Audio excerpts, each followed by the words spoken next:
PT DMS Propertindo Tbk menyiapkan belanja modal atau capex sebesar 3 triliun rupiah untuk pengembangan kawasan Urban Nova Edu Hub di Surabaya Timur. Ya, langkah strategis emiten berkode kota ini ditandai dengan penandatanganan MOU bersama BUMN raksasa asal China. PT DMS Propertindo Tbk resmi menjajaki kerjasama strategis dengan raksasa BUMN asal China, China Light Industry International Engineering Company Limited atau CLIEC. Perseroan menyiapkan belanja modal hingga 3 triliun rupiah untuk menggarap Urbanova Edu Hub.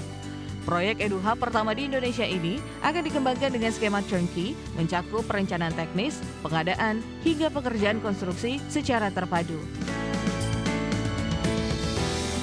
Direktur Utama DMS Propertindo Muhammad Prapanca menegaskan bahwa kemitraan global ini mempercepat realisasi proyek sekaligus menjamin kualitas pembangunan kawasan. Pemilihan lokasi di Surabaya Timur dinilai sangat strategis karena telah didukung ekosistem pendidikan serta kawasan industri siap. Urbanova Edu Hub berdiri di atas lahan seluas 23 hektar dengan potensi pasar menjangkau lebih dari 64.000 mahasiswa. Kawasan terpadu ini merancang fungsi residensial modern, bisnis hub, event space, hotel, hingga fasilitas rumah sakit dan sekolah internasional.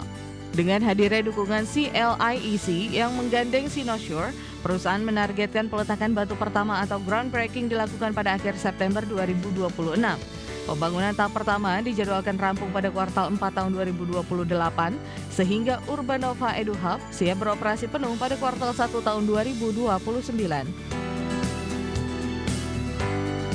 Berbagai sumber IDX Channel. Ya, pelaku pasar tengah menanti hasil review MSCI yang dijadwalkan diumumkan pada 12 Agustus 2026.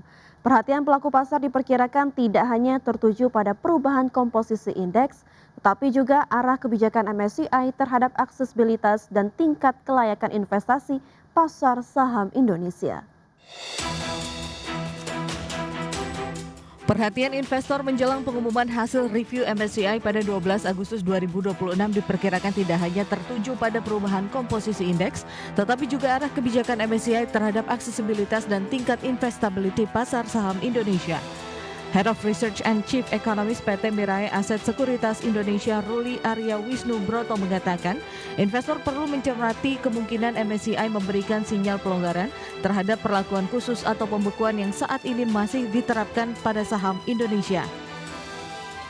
Menurut Ruli, salah satu indikator penting yang perlu diperhatikan adalah kemungkinan MSCI melonggarkan pembekuan kenaikan Foreign Inclusion Factor atau FIF dan Number of Shares atau NOS sekaligus membuka peluang penambahan atau migrasi saham Indonesia ke dalam indeks yang investable.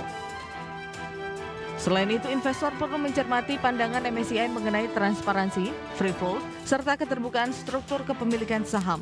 Menurutnya, isu tersebut memiliki dampak jangka panjang karena berkaitan dengan kemampuan investor global dalam menilai free float dan membentuk harga saham secara wajar. Lebih lanjut, keputusan MSCI pada Agustus 2026 juga penting untuk memberikan gambaran mengenai timeline normalisasi perlakuan terhadap pasar Indonesia. Apabila MSCI menilai reformasi yang dilakukan Otoritas Jasa Keuangan dan Bursa Efek Indonesia mulai kredibel, dampaknya terhadap pasar berpotensi lebih positif dibandingkan sekedar perubahan sejumlah konstituen indeks. Berbagai sumber IDX Channel.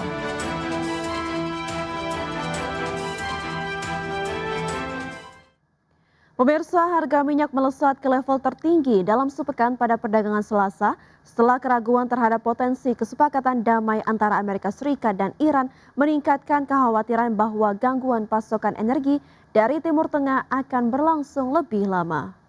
Minyak mentah berjangka Brent ditutup melonjak 1,4% menjadi $88,91 per barrel. Sedangkan minyak mentah berjangka West Texas Intermediate menguat di 1,3% menjadi $83,2 per barrel. Kedua acuan harga tersebut mencatat penutupan tertinggi sejak 31 Juli untuk hari kedua berturut-turut. Keduanya juga melambung sekitar 5% pada Senin setelah harapan tercapainya kesepakatan damai Amerika Serikat dan Iran mulai memudar.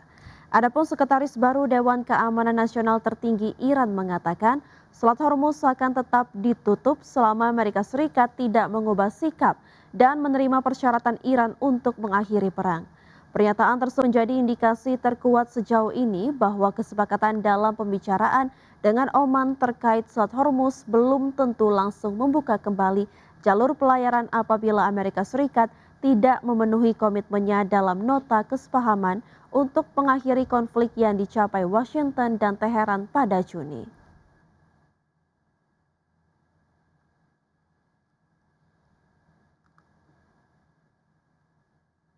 Terima kasih Anda masih bergabung sama kami. Pemirsa, PT Astra International Tbk membukukan penjualan mobil sebanyak 39.069 unit pada Juli 2026. Ya, capaian tersebut melonjak 22,96% secara tahunan, membuat akumulasi penjualan Astra hingga Juli 2026 menembus 261.440 unit. PT Astra International Tbk mengumumkan kinerja penjualan kendaraan roda 4 yang positif pada Juli 2026. Emiten dengan kode saham ASII ini melepas 39.069 unit mobil ke pasar. Perolehan tersebut meningkat 22,96% dibandingkan periode yang sama tahun lalu, sebanyak 31.772 unit. Kendati demikian, secara bulanan penjualan mobil terkoreksi tipis 2,89% jika dibandingkan Juni 2026 yang mencapai 40.235 unit. Secara akumulatif, Grup Astra telah membukukan penjualan mobil sebanyak 261.440 unit sepanjang periode Januari hingga Juli 2026. Head of Corporate Communications Astra, Windy Rizwantio menyatakan bahwa penjualan kendaraan roda 4 perseroan tumbuh 12% secara tahunan. Capaian impresif ini mengukuhkan dominasi pangsa pasar mobil Grup Astra di level 50% dari total industri otomotif nasional. Perseroan berkomitmen menjaga kualitas produk yang ditopang integritas jaringan penjualan, pembiayaan, serta layanan purna jual. Rincian penjualan mobil Astra pada Juli 2026 utamanya disumbang oleh jenama Toyota dan Lexus sebanyak 21.816 unit. Peringkat kedua ditempati oleh Daihatsu dengan kontribusi 14.125 unit, disusul Isuzu 3.016 unit, serta UD Trucks 112 unit. Sementara itu segmen mobil ramah lingkungan harga terjangkau atau LCGC menyumbang penjualan sebanyak 9.127 unit pada periode yang sama. Berbagai sumber IDX Channel.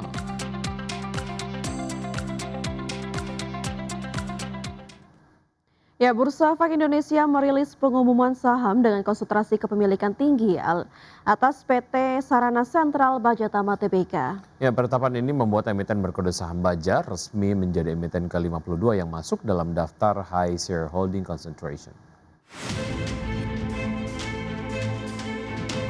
Bursa Efek Indonesia menetapkan PT Sarana Sentral Bajatama Tbk masuk ke dalam daftar emiten berstatus High Shareholding Concentration. Berdasarkan pengumuman resmi bursa, struktur kepemilikan saham produsen baja berkode saham BAJA ini terbilang sangat terkonsentrasi. Per 6 Agustus 2026, sejumlah tertentu memegang saham tercatat menguasai secara agregat hingga 93,89% dari total saham perseroan. Otoritas bursa menjelaskan bahwa metodologi penentuan konsentrasi kepemilikan tinggi dihitung dari gabungan struktur saham warkat dan tanpa warkat.